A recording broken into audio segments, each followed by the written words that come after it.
ఇప్పుడు మనం ఇజ్రాయెల్ పాలస్తీనా గురించి పూర్తిగా తెలుసుకుందాం. ఇజ్రాయెల్ పాలస్తీనా మధ్య గొడవలు ఇప్పటివి కావు. కొన్ని శతాబ్దాలుగా జరుగుతున్నాయి. అవి ఇప్పటికీ కొనసాగుతున్నాయి. అసలు యూదులు, అరబ్బులు ఎక్కడి నుండి వచ్చారు? ఇజ్రాయేలీల మూల పురుషుడైన అబ్రహాం గారి నుండి ఇప్పటి వరకు అసలు ఏం జరిగింది? అలెక్సా మసీద్ లేదా టెంపుల్ మౌంట్ మొదట ఎవరు కట్టారు? ఎన్నిసార్లు కట్టబడింది? మరి వారి మధ్య జరిగిన యుద్ధాలు, ఒప్పందాల గురించి కంప్లీట్ ఇన్ఫర్మేషన్ తెలుసుకుందాం. ఈ వీడియోని మొదటి నుండి చివరి వరకు చూడండి. అప్పుడే అసలు ఏం జరిగిందో మీకు క్లియర్ గా అర్థమవుతుంది. ముందుగా మా ఛానల్ సబ్స్క్రైబ్ చేసుకుని ఇతరులకు షేర్ చేయండి. ఇజ్రాయేలీల మూల పురుషుడు అబ్రహాం. అబ్రహాం కుమారుడు ఇస్సాకు. ఇస్సాకు కుమారుడు యాకోబు.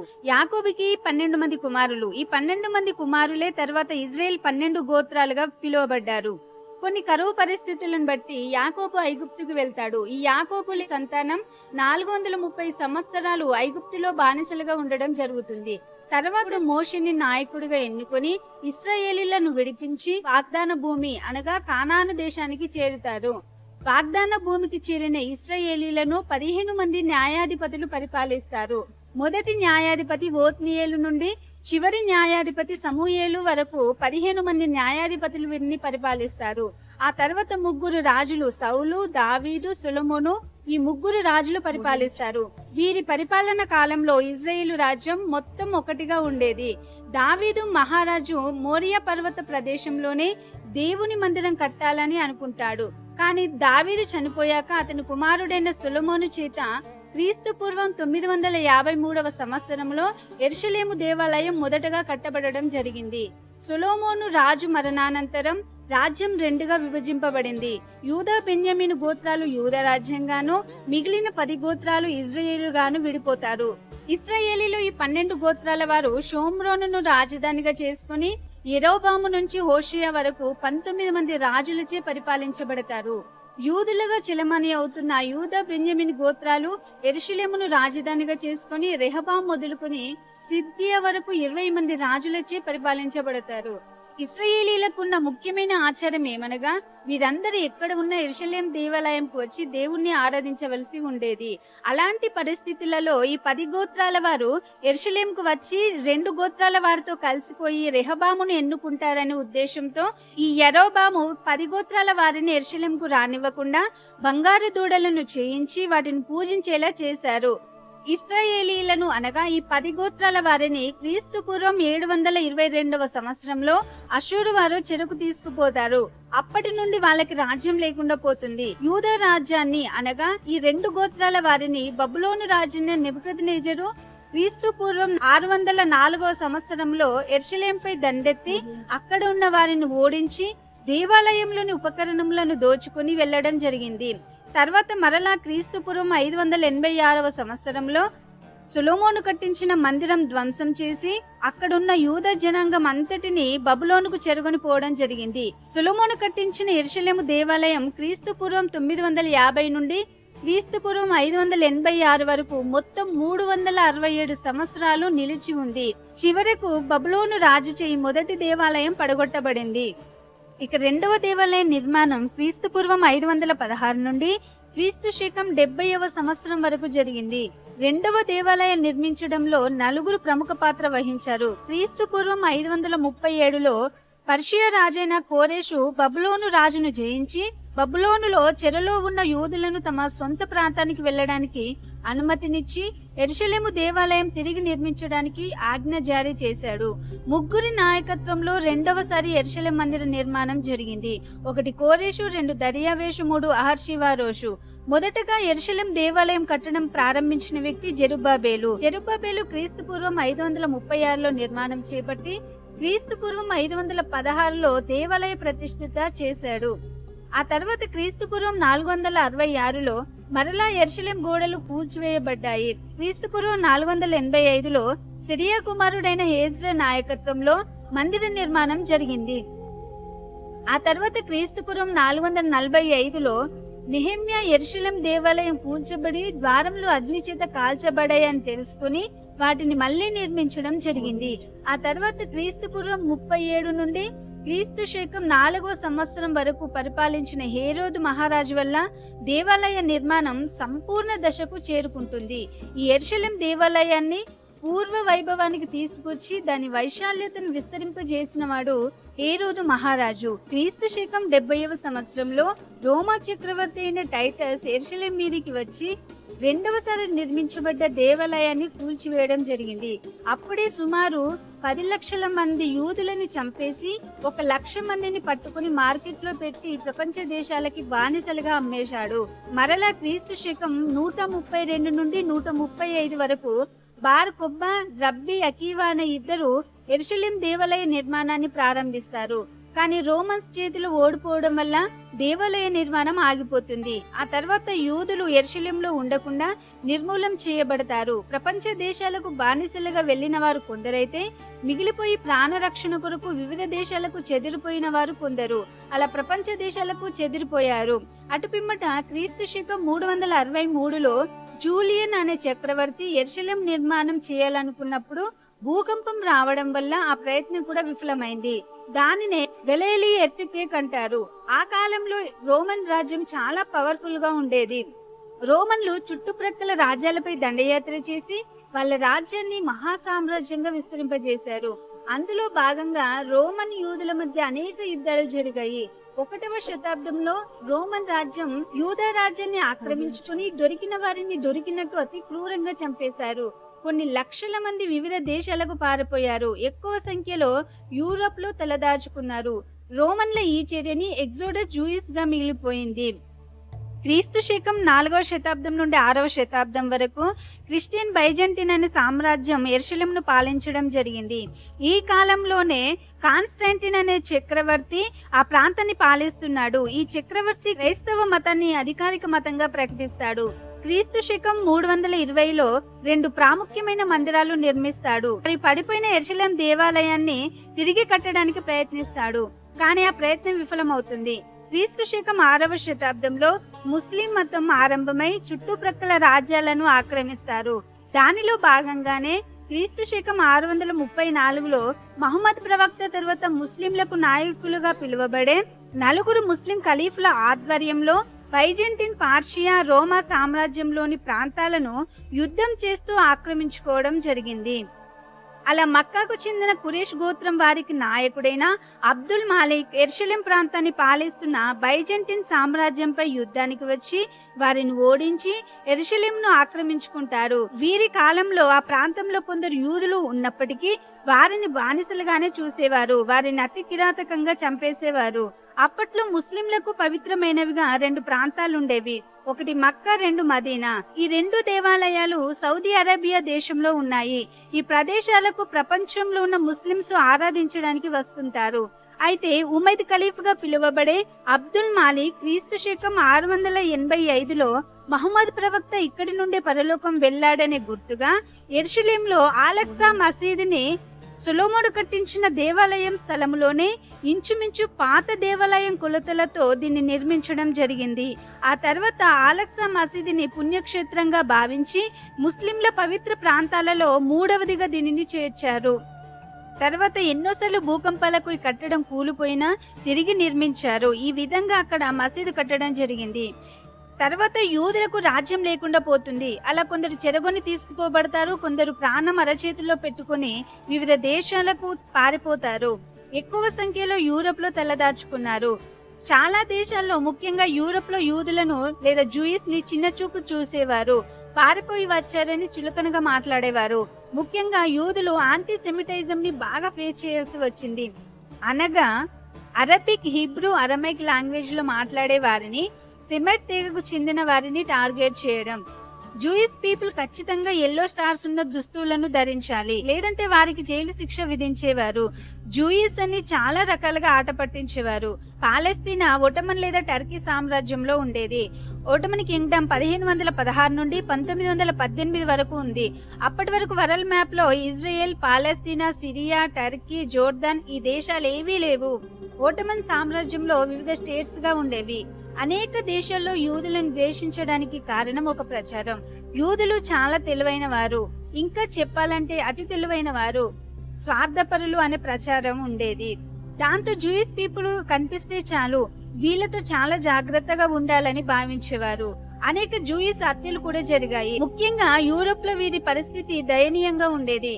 అప్పుడే ఒక జర్నలిస్ట్ థియోడర్ హర్జర్ ప్రపంచవ్యాప్తంగా యూదులపై జరుగుతున్న హింసాత్మక ఘటనలు చూసి చలించిపోయాడు. ఇంత దారుణంగా పవిత్రమైన యెరూషలేంలో ఒకప్పుడు దర్జాగా బతికిన మా సోదరులు ఇప్పుడు నిల్వ నీడలేక దేశ దిమ్మరులుగా మారిపోవలసి వచ్చిందని, యూదులకు ఇలాంటి పరిస్థితి నుండి బయటకు రావాలంటే యూదుల కోసం ప్రత్యేకంగా ఒక దేశం తమ పూర్వీకులు నివసించినటువంటి యెరూషలేంలో ఉండాలని అనుకున్నారు. యెరూషలేము పాలస్తీనా భూభాగంలో ఉంది. 1896లో థియోడర్ హర్జర్ డర్ జూడన్ స్టార్స్ అనే బుక్ రాశాడు. ఈ బుక్ లో యూదులపై జరుగుతున్న అన్యాయాల్ని, జూయిష్ పీపుల్ కి సపరేట్ కంట్రీ ఆవశ్యకతను గురించి రాశాడు. దీని ఇంపాక్ట్ జనాలపై ఎంతగా పడిందంటే 1897 నుండి జియోనిజం విప్లవం ఊపందుకుంది. కదలి రండి, మన జన్మభూమి మనల్ని పిలుస్తుంది, కలిసికట్టుగా వెళ్లి మళ్లీ గౌరవప్రదంగా బ్రతుకుదామనే నినాదాలతో జియోనిజం మూమెంట్ ఊపందుకుంది. ప్రపంచంలోని యూదుల రిప్రజెంటేటివ్స్ అందరూ కలిసి 1897లో బేసెల్లో ఒక మీటింగ్ ఏర్పాటు చేసుకున్నారు. దీనినే ఫస్ట్ జియోనిస్ట్ కాంగ్రెస్ మీట్ అని పిలుస్తారు. ఈ మీటింగ్ లోనే WZO వరల్డ్ జియోనిస్ట్ ఆర్గనైజేషన్ ఏర్పాటు చేసుకున్నారు. 1904లో హర్జర్ మరణించారు. తర్వాత కూడా జియోనిస్ట్ మూమెంట్ ఆగలేదు. ఇంతలో వరల్డ్ వార్ 1 స్టార్ట్ అయింది. అలైడ్ పవర్స్, సెంట్రల్ పవర్స్ అనే 2 గ్రూప్స్ మధ్య యుద్ధం జరిగింది. అలైడ్ పవర్స్ లో Britain, France, Serbia, Russia, Italy ఉన్నాయి. సెంట్రల్ పవర్స్ లో Germany, Austria, Hungary, Ottoman Turkey ఉన్నాయి. బ్రిటన్ అప్పటికే వరల్డ్ వైడ్ గా ఇండియాతో సహా చాలా దేశాలను ఆక్రమించుకుంది.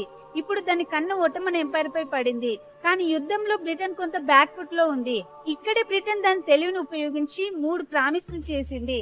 మా తరపున యుద్ధంలో ఒటమన్ తో పోరాడితే పాలస్తీనా భూభాగాన్ని మీకు ఇస్తానని బ్రిటన్ యూదులకు ప్రామిస్ చేసింది.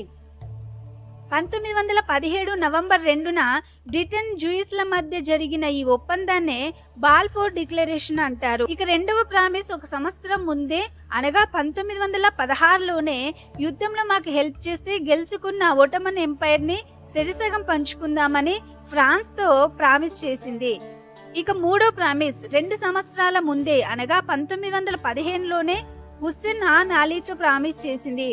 ఒటమన్ తో యుద్ధంలో హెల్ప్ చేస్తే అరబ్ వరల్డ్ మొత్తానికి హుస్సేన్ ఆల్ అలీని చక్రవర్తిగా ప్రకటిస్తానని ప్రామిస్ చేసింది. అలా ఈ దేశాలన్నీ ఒటమన్ ఎంపైర్ తో జరిగిన యుద్ధంలో బ్రిటన్ కి సపోర్ట్ చేశాయి. 1918 అనగా మొదటి ప్రపంచ యుద్ధ కాలంలో ఇండియా బ్రిటిష్ పరిపాలనలో ఉంది. మొదటి ప్రపంచ యుద్ధంలో బ్రిటిష్ సైన్యానికి సహాయం చేయడానికి భారత సైన్యాలను పంపించారు. సైనికులు యుద్ధం చేస్తూ హైఫా నగరాన్ని జయించారు. హైఫా నగరం ఇజ్రాయెల్ కంట్రీలో ఉంది. భారత సైన్యం భయపడకుండా పోరాడుతూ ముందుకు సాగింది. మన వీర సైనికుల వల్ల బ్రిటన్ ఓటమన్ ఎంపైర్ ని గెలుచుకుంది. మన వీర సైనికుల వీరత్వానికి గుర్తుగా ఢిల్లీలో తీన్మూర్తి హైఫా చౌక్ ని కట్టించారు. మొదటి ప్రపంచ యుద్ధంలో పాలస్తీనాతో సహా ఒటమన్ సామ్రాజ్యాన్ని గెలుచుకుంది. ఇచ్చిన మాట నిలబెట్టుకునే టైం రాగానే బ్రిటన్ ఇజ్రాయెల్ దగ్గర స్పెషల్ ఆర్మీలు ఏం లేవు కాబట్టి మాట తప్పినా ఇజ్రాయెల్ ఏం చేయలేదని, అదే ఫ్రాన్స్ రష్యాలకి మాట తప్పితే మరో ప్రపంచ యుద్ధమే వస్తుంది. అందుకే తెలివిగా ఆలోచించి ఒటమన్ ని బ్రిటన్, ఫ్రాన్స్, రష్యాలు 3 భాగాలుగా పంచుకున్నాయి. ఈ పంపకంలో పాలస్తీనా భూభాగం బ్రిటన్ వైపు వచ్చినప్పటికీ యూదులకు ఇచ్చిన ప్రామిస్ నిలబెట్టుకోలేదు. ఇప్పుడు ఇజ్రాయెల్ కంట్రీని ఫామ్ చేసినా నిలబెట్టుకునే సత్తా ఇజ్రాయెల్ కి లేదని మళ్లీ రోడ్ల మీదకి వస్తారని చెప్పింది. మొదట మీ పాపులేషన్ పెంచుకోండి, మీరు ఇక్కడ సెటిల్ అవ్వడానికి సహాయాన్ని, రక్షణని కల్పిస్తామని ప్రామిస్ చేసింది. నిజానికి ఒటమన్ ఎంపైర్ ని పాలిస్తున్న సమయంలో పాలస్తీనాలో జూయిష్ పీపుల్ 3% ఉండేవారు. రాను రాను యూరప్ లాంటి కంట్రీలో యూదులపై హత్యలు పెరగడంతో 1882 నుండి 1903 వరకు 30,000 మంది యూదులు వలస వచ్చారు. పాలస్తీనా భూభాగానికి యూదుల ఇమ్మిగ్రేషన్ ని మొదటి ఆలియా అని పిలుస్తారు. 1904 నుండి 1914 వరకు 40,000 మంది యూదులు ఇజ్రాయెల్ కు వచ్చారు. దీనిని సెకండ్ ఆలియా అంటారు. 1917 బాల్ఫోర్ డిక్లరేషన్ సమయానికి యూదులు 11% చేరుతారు. దాంతో అరబ్బులు బ్రిటిష్ వారు యూదులని పాలస్తీనాలో నింపేస్తారని, యూదులని తరిమెయ్యండి అనే నినాదంతో 1920లో నేబీ మూసా రియార్స్ జరిగాయి. దాంతో బ్రిటన్ మీ ప్రాబ్లం మీరు చూసుకోండి, మీకు కావలసిన ఆయుధాలు మేము అందిస్తామని చెప్పింది. 1919 నుండి 1929 మధ్య 3వ 4వ ఆలయాలలో మరో 1,00,000 మంది యూదులు పాలస్తీనాకి వచ్చారు. సరిగ్గా ఇదే టైంలో 1933లో యూరోప్లో హిట్లర్ వచ్చాడు. హిట్లర్కి యూదులంటే అస్సలు పడదు. దొరికిన వారిని దొరికినట్లు చంపేయమని ఆర్డర్ వేశారు. దాంతో యూరోప్లో ఉన్న యూదులు అందరూ పాలస్తీనాకు వచ్చారు. దీనినే 5వ ఆలయ అంటారు. దీంట్లో దాదాపు 2,50,000 మంది యూదులు పాలస్తీనా చేరుకున్నారు. దాంతో 1936 నుండి 1939 మధ్య అరబ్బుల తిరుగుబాటు పీక్స్ లోకి వెళ్ళింది. అలా అరబ్బులు యూదుల మధ్య యుద్ధం జరిగి అరబ్బులు చాలా మంది చనిపోయారు. మమ్మల్ని మేము కాపాడుకోవడం కోసమే యుద్ధం చేశామని యూదులు చెప్పారు. ప్రపంచ దేశాలు బ్రిటన్ పై ఒత్తిడి తీసుకురావడంతో 1939 వైట్ పేపర్ ద్వారా యూదులు పాలస్తీనాకి రావడాన్ని బ్లాక్ చేశారు. దాంతో యూదుల కోపం వచ్చి మాకు సపరేట్ కంట్రీ ఇస్తామని ఇవ్వలేదని బ్రిటన్ని వ్యతిరేకించింది. ఆ సమయంలోనే రెండో ప్రపంచ యుద్ధం రానవచ్చింది. ఈ సమయంలో హిట్లర్ యూరోప్లో ఉన్న 60 లక్షల యూదులను ఊచకోత కోయించాడు. దీన్ని హోల్ కాస్ట్ అంటారు. ఈ వార్త విని ప్రపంచ దేశాలన్నీ చెల్లించిపోయాయి. కొంతమంది యూదులు ఏదో ఒకలా తప్పించుకొని పాలస్తీనాకి చేరుకున్నారు. రెండవ ప్రపంచ యుద్ధం ముగిసేసరికి పాలస్తీనాలో యూదుల పాపులేషన్ 33% చేరుకుంది. ప్రపంచ శాంతి కొరకు 1945 అక్టోబర్ 24వ తేదీన ఐక్యరాజ్య సమితి ఏర్పడింది. ఐక్యరాజ్య సమితి ఏర్పడ్డాక దాని ముందుకు వచ్చిన అతిపెద్ద సమస్య ఇదే. 1947లో దీని కొరకు ఒక కమిటీ వేసింది. అది బాగా అధ్యయనం చేసి 2 స్టేట్స్ పాలసీని సూచించింది.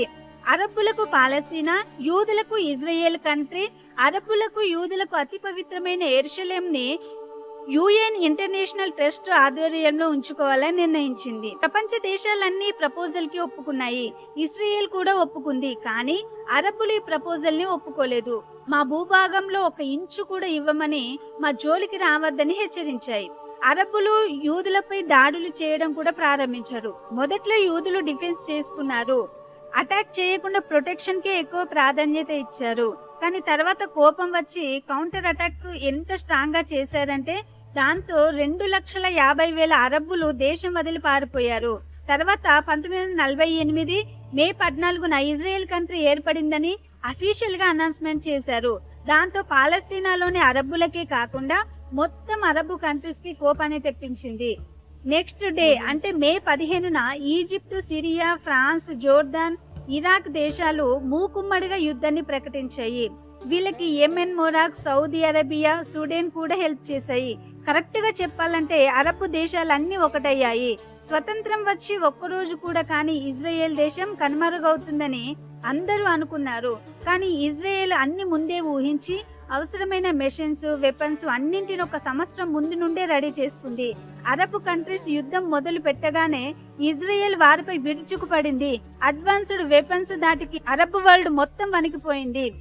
పిల్లకూనలా తీసుకున్న దేశమే పులిలా వేటాడడం మొదలుపెట్టింది. 1948 నుండి 1949 వరకు అరబ్బుల ఇజ్రాయెల్ యుద్ధంలో ఇజ్రాయెల్ సునాయాసంగా గెలిచింది. అరబ్బు బలగాలు యుద్ధం నుండి పారిపోయారు.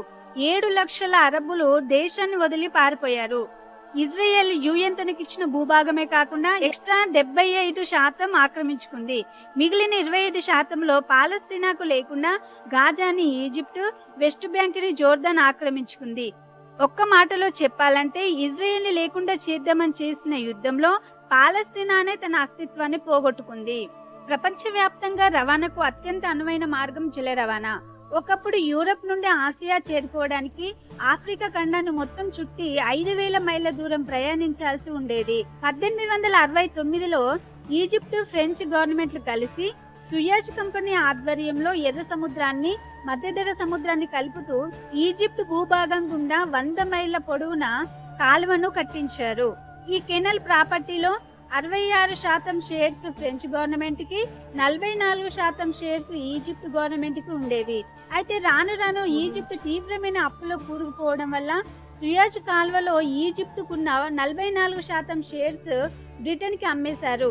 అలా ఈజిప్ట్ పై బ్రిటన్ ఆధిపత్యం పెరుగుతూ వచ్చింది. 1882లో ఈజిప్ట్ బ్రిటన్ స్వాధీనంలోకి వెళ్లిపోయింది. తర్వాత చాలా స్వతంత్ర ఉద్యమాలు జరిగాయి. 1922 ఫిబ్రవరి 22న ఈజిప్టుకి స్వతంత్రం వచ్చినప్పటికీ బ్రిటన్ చెప్పినట్లు వినాల్సి వచ్చింది. దాంతో 1952లో ఫ్రీ ఆఫీసర్స్ మూవ్మెంట్ ఉధృతమైంది. ఈ ఉద్యమానికి మిలిటరీలో పనిచేసిన గమన్ అబ్దుల్ నాజర్ నాయకత్వం వహించాడు. 1956 జూన్లో బంపర్ మెజారిటీతో ఈజిప్ట్ ప్రెసిడెంట్ అయ్యాడు. అధికారంలోకి రాగానే సుయజ్ కాలువపై కాపలాగా ఉన్న బ్రిటిష్ వారిని వెళ్లగొట్టాడు.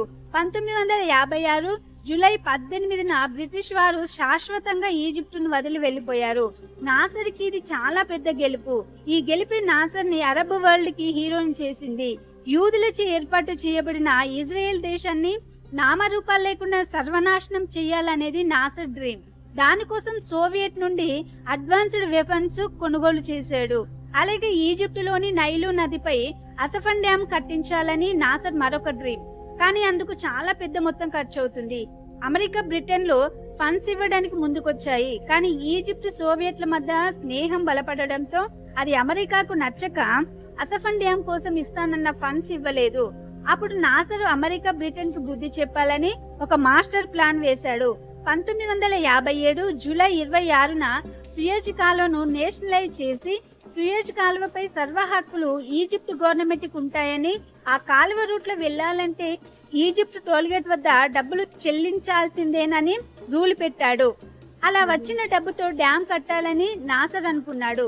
కానీ ఈజిప్ట్ ఈ నిర్ణయం బ్రిటన్, ఫ్రాన్స్ కి తీవ్రమైన కోపం తెప్పించాయి. ఒక పక్క పాలస్తీనా గ్రూపులు గాజాలో స్థావరాలు ఏర్పరచుకుని ఇస్రాయేల్ ప్రజలపై దాడులు చేస్తున్నారు. చాలా మంది ప్రాణాలు కోల్పోతున్నారు. ఈజిప్ట్ ఇస్రాయేల్ పై అటాక్ చేయడానికి సోవియట్ యూనియన్ల నుండి ఆయుధాలని ఈ సుయేజ్ కాలువ నుండి తీసుకొస్తారు. దాంతో 1956 అక్టోబర్ 29న ఈజిప్ట్ భూభాగం సీనాయిపై ఇజ్రాయెల్ యుద్ధానికి దిగింది. అయితే ఐక్యరాజ్య సమితి అటు ఇజ్రాయెల్, ఇటు ఈజిప్ట్ సుయేజ్ కాల్వకు 10 మైళ్ళ దూరం వెనక్కి వెళ్లాలని ఆర్డర్ చేసింది. అయితే ఇజ్రాయెల్ వెనక్కి తగ్గింది. కానీ నాసర్ మాత్రం ఆర్డర్ ని పట్టించుకోలేదు. దాంతో ఇదే ఛాన్స్ అని బ్రిటన్, ఫ్రాన్స్, ఇజ్రాయెల్ బలగాలు కలిసి ఈజిప్ట్ ని ఓడించి బ్రిటన్, ఫ్రాన్స్ సుయేజ్ కెనాల్ ని ఆక్రమించుకున్నాయి. 1956 నవంబర్ 5న ఇజ్రాయెల్ బలగాలు సీనాయి ప్రాంతం అంతా ఆక్రమించుకున్నాయి.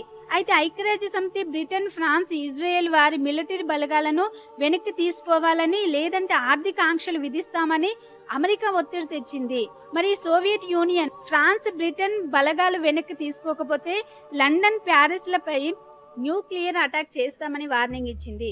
దాంతో చేసేది ఏం లేక 1956లో బ్రిటన్, ఫ్రాన్స్ 1957లో ఇజ్రాయెల్ వాళ్ళ సైన్యాన్ని వెనక్కి తీసుకున్నాయి. లేదంటే మూడో ప్రపంచ యుద్ధమే వచ్చేది. అయితే అప్పటి వరకు సూపర్ పవర్స్ గా ఉన్న బ్రిటన్, ఫ్రాన్స్ లు సెకండ్ ర్యాంక్ కంట్రీస్ గా దిగజారిపోయాయి. అమెరికా, సోవియట్ యూనియన్లు న్యూ సూపర్ పవర్ కంట్రీస్ గా ప్రపంచానికి పరిచయం అయ్యాయి. ఈజిప్ట్ ప్రెసిడెంట్ నాజర్ బ్రిటన్ తో యుద్ధానికి సై అంటే సై అని అరబ్ వరల్డ్ మొత్తానికి హీరో అయ్యాడు.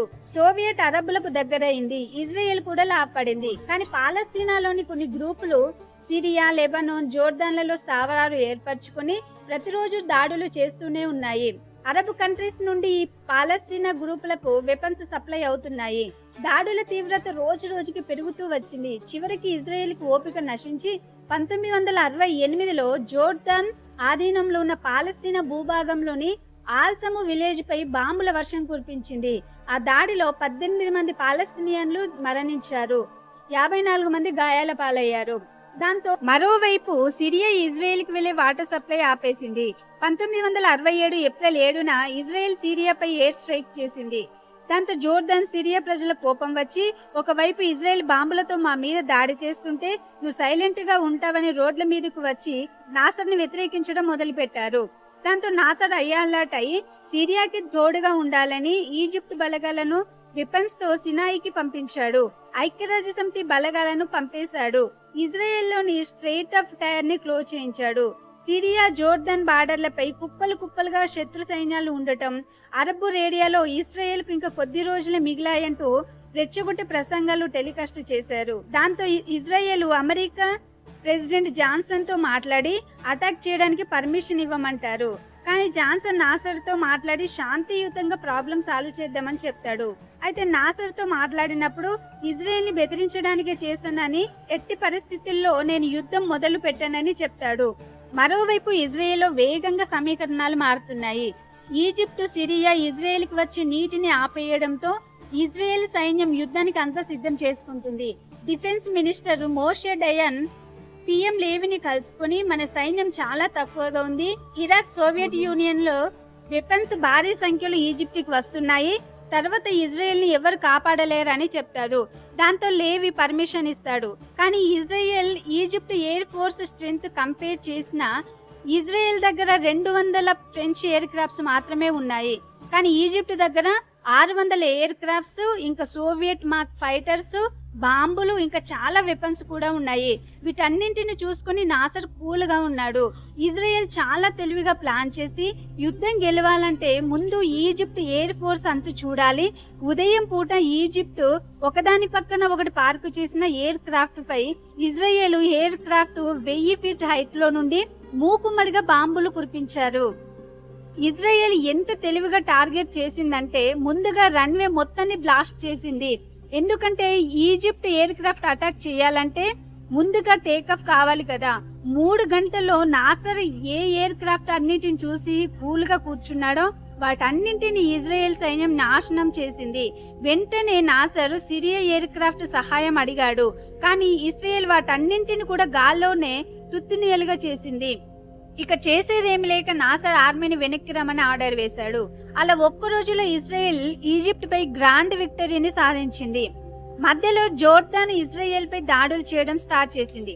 వెంటనే జోర్దాన్ కింగ్ హుస్సేన్ కి ఇజ్రాయెల్ కాల్ చేసి, మీతో మాకేం పగలేదు, మాకొచ్చే నీటిని ఆపేసినందుకు ఈజిప్ట్, సిరియాల మీద యుద్ధం చేస్తున్నాం, మీరు మధ్యలో రావద్దని చెప్పింది. అయినా కూడా జోర్దాన్ వినకుండా దాడులు చేస్తూనే ఉంది. దాంతో 1967 జూన్ 7న ఇజ్రాయెల్ జోర్దాన్ పై విరుచుకుపడింది. దాంతో 1967 జూన్ 7న ఇజ్రాయెల్ జోర్దాన్ పై విరుచుకుపడి జోర్దాన్ ఆక్రమించుకున్న వెస్ట్ బ్యాంక్ ని ఇజ్రాయెల్ తన సొంతం చేసుకుంది. ఎంతో పవిత్రమైన యెరూషలేం ప్రాంతాన్ని కూడా ఇజ్రాయెల్ సొంతం చేసుకుంది. వెంటనే ఐక్యరాజ్య సమితి జోక్యం చేసుకుని వెంటనే సీజ్ ఫైర్ చేయమని, లేదంటే తీవ్రమైన పరిణామాలు ఎదుర్కోవాల్సి ఉంటుందని హెచ్చరించింది. దీంతో ఇజ్రాయెల్ జోర్దాన్ కు ఒప్పుకున్నాయి.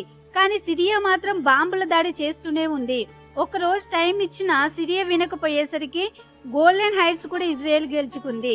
1967 జూన్ 10న సిరియా సిరియల్ కు ఒప్పుకొని, అలా 6 రోజుల్లో ఇజ్రాయెల్ ఒంటి చేత్తో ఈజిప్ట్, సిరియా, జోర్దాన్ 3 శక్తివంతమైన దేశాల్ని ఇండైరెక్ట్ గా అరబ్ వరల్డ్ మొత్తాన్ని గెలుచుకుని ప్రపంచ దేశాలకు తన సత్తా ఏంటో చూపించింది. యుద్ధంలో ఇజ్రాయెల్ తన భూభాగాన్ని మరింత పెంచుకుంది. పాలస్తీనా నుండి ఈజిప్ట్ ఆక్రమించిన గాజా స్ట్రిప్, జోర్దాన్ ఆక్రమించిన వెస్ట్ బ్యాంకు, ఈజిప్టుకు చెందిన సినాయి ప్రాంతం, ఇవే కాకుండా సిరియాకు చెందిన గోల్డెన్ హైట్స్ ప్రాంతం కూడా ఇజ్రాయెల్ చేతిలోకి వచ్చింది. యుద్ధంలో ఈజిప్టు 11,000, జోర్దాన్ 6,000, సిరియా 1000 మంది సైనికులు ప్రాణాలు కోల్పోయారు. మరోవైపు 3 దేశాలతో యుద్ధం చేసిన ఇజ్రాయెల్ 700 సైనికులనే పోగొట్టుకుంది. అదే కాకుండా 3 దేశాల మిలిటరీ వెపన్స్ ధ్వంసం చేశారు. మరోవైపు తన ఓటమిని జీర్ణించుకోలేక నాసర్ తన పదవికి రాజీనామా చేశాడు. కానీ ప్రజల ఒత్తిడి చేసి మళ్లీ నాసర్నే గద్దెనెక్కించారు. 1967 అరబ్ కంట్రీస్ అన్ని ఒక ఒప్పందం చేసుకున్నాయి. ఐక్యరాజ్య సమితి ఎంత ఒత్తిడి తెచ్చినా no negotiation, no peace treaty, no recognition to Israel country అని ఒప్పందం చేసుకున్నాయి. అంతలా ఈజిప్ట్ కి ఎదురు దెబ్బ తగిలింది. 1970లో ఈజిప్ట్ ప్రెసిడెంట్ నాజర్ మరణించాడు. అన్వర్ సాదాత్ కొత్త ప్రెసిడెంట్ గా బాధ్యతలు స్వీకరించాడు. సాదాత్ ముందు శాంతి ఒప్పందానికి మొగ్గు చూపాడు. ఇజ్రాయెల్ తో కొన్ని రూల్స్ ఒప్పుకోకపోయేసరికి మళ్లీ కోపంతో సోవియట్ నుండి కుప్పలుగా వెపన్స్ కొనుగోలు చేశాడు. తర్వాత సాదాత్ ఒక గేమ్ ప్లాన్ చేశాడు. 1976 అక్టోబర్ 6న దాడి చేయాలని. దానికి కారణం ఆ రోజు యూదులకు పవిత్రమైన యోమ్ కీపూర్ పండుగ. అప్పుడు సైనికులు చాలా మంది ఇంటికి వెళ్తారు. అంతేకాదు ఇజ్రాయెల్ ను వన్ సైడ్ నుండి కట్టడి చేయడం చాలా కష్టం కాబట్టి 2 వైపుల నుండి మూకుమ్మడిగా దాడి చేద్దామని ఒకవైపు నుండి ఈజిప్టు, మరోవైపు నుండి సిరియా దాడి చేశాయి. 2 వైపుల నుండి రావడంతో ఇజ్రాయెల్ కి ఆయుధాలు లేకుండా పోయాయి. ఈజిప్టు సుయాజ్ కాల్వను, సిరియా గోల్డెన్ హైట్స్ ని ఆక్రమించుకుంది. ఇజ్రాయెల్ వేరే దేశం నుండి ఆయుధాలను తెచ్చుకుందామంటే అరబ్బులు అన్ని దేశాలకు ఇజ్రాయెల్ కు ఆయుధాలు ఇస్తే ఆయిల్ సప్లై నిలిపేస్తామని హెచ్చరించాయి. దాంతో అన్ని దేశాలు వెనక్కి తగ్గాయి. సోవియట్ ఈజిప్ట్ సిరియాలకు ఆయుధాలు సప్లై చేస్తూనే ఉంది. అప్పుడు అమెరికా ప్రెసిడెంట్ నిల్సన్ ఒకవేళ ఈజిప్ట్ సిరియా గెలిస్తే ఆ క్రెడిట్ అంతా సోవియట్ కి పోతుందని అమెరికా ఇజ్రాయెల్ కి ఆయుధాలను సప్లై చేసింది. దాంతో ఇజ్రాయెల్ రెచ్చిపోయి యుద్ధం చేసి విజయం సాధించింది. ఈజిప్ట్ సినాయి ప్రాంతాన్ని, సిరియాలోని గోల్డెన్ హైట్స్ తో పాటు దమస్కుని కూడా ఆక్రమించుకుంది. రెండు వైపులా ప్రాణ నష్టం కూడా కలిగింది. 1978లో Egypt president Anwar Sadat, Israel PM Menachem Begin చారిత్రకమైన క్యాంప్ డేవిడ్ అకార్స్ ఒప్పందంపై అమెరికా పిఎం కాటన్ నేతృత్వంలో సంతకం చేశారు. ఈ ఒప్పందం ప్రకారం ఇజ్రాయెల్ యుద్ధంలో గెలుచుకున్న సినాయి పెనుదుల భూభాగం మొత్తం తిరిగి ఇవ్వడానికి ఒప్పుకుంది. అయితే ఒక షరతు పెట్టింది. ఇజ్రాయెల్ స్టేట్ ని స్వతంత్ర దేశంగా ఈజిప్ట్ గుర్తించాల్సి ఉంటుంది. దానికి ఈజిప్ట్ ఒప్పుకుంది. అలా ఇజ్రాయెల్ ని స్వతంత్ర దేశంగా గుర్తించిన మొదటి అరబ్ దేశంగా ఈజిప్ట్ నిలిచింది. ఈ విషయం ఇతర అరబ్ కంట్రీస్ కి నచ్చలేదు, ముఖ్యంగా సిరియాకి. దాంతో అరబ్బులు ఈజిప్ట్ ని అరబ్ వరల్డ్ నుండి తీసేశాయి. ఏదేమైనా ఈజిప్ట్ తన గౌరవాన్ని, సినాయి భూభాగాన్ని దక్కించుకుంది. అప్పటి నుండి 40 సంవత్సరాలు గడిచినా ఈ రెండు దేశాల మధ్య శాంతియుత వాతావరణమే కొనసాగుతుంది. అందుకే ఇజ్రాయెల్ చరిత్రలోనే క్యాంప్ డేవిడ్ అకార్స్ ఒప్పందాన్ని మోస్ట్ సక్సెస్ఫుల్ అగ్రిమెంట్ గా పరిగణిస్తారు. అంతేకాదు మిడిల్ ఈస్ట్ లో శాంతి నెలకొల్పినందుకు గాను అన్వర్ సాదాత్, మెనాకిన్ బెంజిన్ కి కలిపి నోబెల్ పీస్ ప్రైజ్ లభించింది. అన్వర్ ఈ ఒప్పందం చేసుకున్నందుకు భారీ మూల్యం చెల్లించుకోవాల్సి వచ్చింది. ఈ ఒప్పందం కుదుర్చుకోవడం ఇష్టం లేని కొందరు ఈజిప్టు జిహాద్ మెంబర్స్ 1981 అక్టోబర్ 6న అన్వర్ ని అత్యంత దారుణంగా చంపేశారు. అలా అన్వర్ నెత్తురు చిందించి మిడిల్ ఈస్ట్ లో శాంతి నెలకొల్పాడు. అప్పటి వరకు శత్రువులుగా ఉన్న ఈజిప్టు, ఇజ్రాయేలీలు మేజర్ స్ట్రాటజిక్ పార్ట్నర్ గా కొనసాగుతున్నారు. యుఎస్ కూడా ఈజిప్ట్ కి దగ్గరైంది. 1964లో పాలస్తీనాకు ఒక నాయకుడు దొరికాడు. అతడే యాసర్ అరాఫత్. పాలస్తీనా లిబరేషన్ ఆర్గనైజేషన్ PLOని స్థాపించాడు. యాసర్ అరాఫత్ శాంతి అనే రకం కాదు, తుపాకీ చేతపట్టి ఇజ్రాయెల్ మెడల్ వంచాల్సిందే అనే ఉపన్యాసాలే అతని హీరోని చేశాయి. PLO తన స్థావరాలను అనేక చోట్ల పెట్టి చాలా దాడులు చేయించింది. అంతేకాకుండా ప్లేన్ హైజాక్, కిడ్నాప్, సూసైడ్ బాంబులు ఇలాంటివి ఎన్నో చేశారు. అయితే ఇలాంటి దాడులకు అనేక అమాయక ప్రజలు బలయ్యారు. దాంతో PLOని కరుడుగట్టిన ఉగ్రవాద సంస్థగా ముద్రించారు. మొదట్లో PLO ముఖ్యమైన స్థావరాలు జోర్దన్ లో ఉండేవి. 1970 నుండి 71లో ఇజ్రాయెల్ స్థావరాలపై దాడి చేసి ధ్వంసం చేసింది. దాంతో PLOని లెబానాన్ కి షిఫ్ట్ చేసుకుంది. 1982లో లెబానాన్ లో ఉన్న PLO ఇజ్రాయెల్ లోని ఒక టాప్ మోస్ట్ లీడర్ ని హత్య చేశారు. దాంతో ఇజ్రాయెల్ లెబానాన్ లోని స్థావరాలపై పెద్ద ఎత్తున అటాక్ చేసి ధ్వంసం చేసింది. 1987 నుండి 1993 వరకు పాలస్తీనా సహాయ నిరాకరణ స్వతంత్రోద్యమం, అదే ఫస్ట్ ఇంతిఫాదా జరిగింది. పాలస్తీనీయులు స్వచ్ఛందంగా ఇజ్రాయెల్ వస్తువులు, సర్వీసులు ఆపేశారు. టాక్సీలు కట్టడానికి నిరాకరించారు. ఇదంతా PLO కనుసంధంలో జరిగింది. ఫస్ట్ ఇంతిఫాదా శృతిమించడంతో ఇజ్రాయెల్ తన మిలిటరీని రంగంలోకి దింపింది. దానివల్ల చాలా మంది చనిపోయారు. ఫస్ట్ ఇంతిఫాదా సమయాన్ని అడ్వాంటేజ్ గా తీసుకున్న 1987లో హమాస్ అనే మరొక ఉగ్రవాద సంస్థ ఊపిరి పోసుకుంది. ఈ హమాస్ PLO కంటే క్రూరులు. వీరికి జాలి, దయ, కరుణ ఇలాంటివి ఏమి కొంచెం కూడా ఉండవు. హమాస్ కి PLO అంటే అసలు పడేది కాదు. PLOకి డిమాండ్స్ నెరవేర్చుకునే సత్తా లేదని, వీళ్ళు కాంప్రమైజ్ కి మొగ్గు చూపుతారని భావించేది. అయితే యాసర్ అరాఫత్ హింసతో సాధించేది ఏమీ లేదని, శాంతియుత మార్గం సరైనదని భావించాడు. అందుకు అరాఫత్ కు నోబెల్ ప్రైజ్ కూడా లభించింది. కానీ హమాస్ ఇంకా రెచ్చిపోవడం మొదలుపెట్టింది.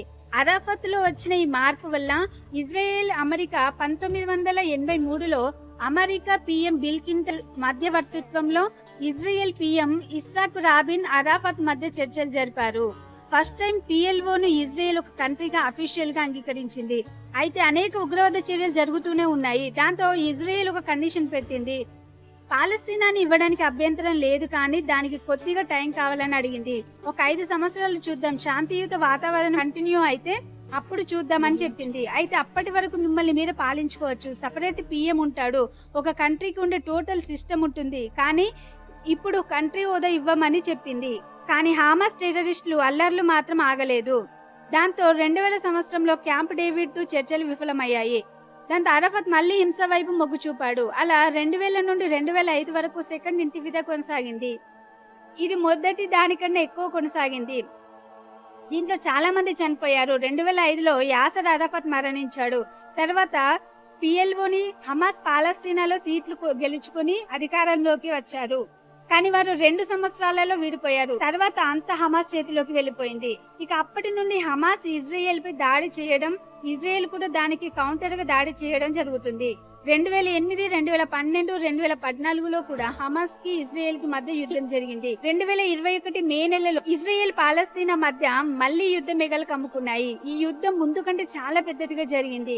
2 దేశాలు పరస్పరం బాంబు దాడులు చేసుకున్నాయి. హమాస్ ఉగ్రవాదులు వేల కొద్ది రాకెట్లను ఇజ్రాయెల్ మీద వేశారు. కానీ ఐరన్ డోమ్ వారిని కాపాడింది. దాంతో ఇజ్రాయెల్ ఎదురు దాడి చేసి హమాస్ స్థావరాలను, సొరంగాలను, అనేక మంది ఉగ్రవాదులను మట్టుపెట్టింది.